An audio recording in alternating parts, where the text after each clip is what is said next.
Hello, नमस्कार दोस्तों, कैसे हैं आप? उम्मीद करता हूँ हमेशा की तरह बेहतरीन होंगे। मैं भी सिस्टम और अपलाइन का इतना योगदान है कि हमेशा खुद को बेहतरीन महसूस करता हूँ और अच्छा लगता है। एक बात दिमाग में आई और जस्ट क्लिक हुआ कि अभी शेयर कर लूँ तो बढ़िया है, बाद में फिर स्लिप हो जाती है और उस तरह के भाव नहीं आ पाते हैं।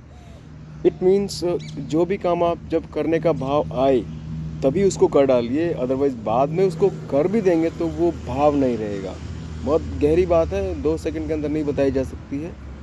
कभी अलग से बात कीजिए तो समझाई जाएगी। समझाई का गलत वर्ड है, बताई जाएगी, शेयर की जाएगी। मेरे मन में अभी जो आया वो है ये कि जब भी कोई व्यक्ति कोई वस्तु बेचता है, शेयर करता है या किसी के लिए, जैसे सपोज़ करो रूम रेंट पे दे रहा है या कोई सामान बेच रहा है या व्हाटएवर, जो भी सर्विसेज सेल कर रहा है, तो जो उसका भाव उस चीज़ को सेल करते समय है, उसको रेंट पे देते समय है, जैसे ही वो कार्य पूरा होता है, सेल होती है, रेंट पे दे दिया जाता है या उसका जो कार्य था जहाँ तक उस वो हो जाता है, तुरंत उसके 5 मिनट के अंदर अंदर उस व्यक्ति के, उस सेल करने वाले व्यक्ति के, उस रेंट पे देने वाले व्यक्ति के, उस चीज़ को आपको देने वाले व्यक्ति के भाव बदल जाते हैं, तौर तरीका बदल जाता है, बात करने का अंदाज बदल जाता है।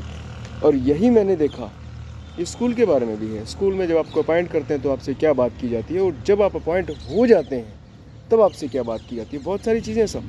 तो ये जो चीज़ है ना, यहाँ मुझे क्लिक किया कि this is the point where we can improve our self.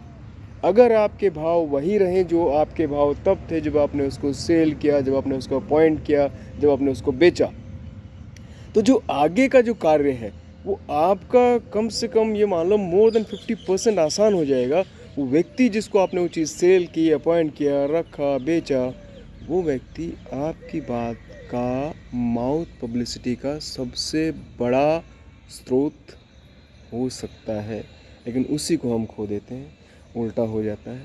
हमारे शब्द बदलते हैं, हमारी सोच, हमारी बातचीत का तरीका बदलता है, और जिसको हमने अपॉइंट किया था, जिसको हमने सामान बेचा था, वो व्यक्ति अच्छा बताने के बजाय हमारे कामों को आप खुद समझ आ रहे हैं। So take care friends, true to your words, love you all, bye bye, happy नवरात्रिज।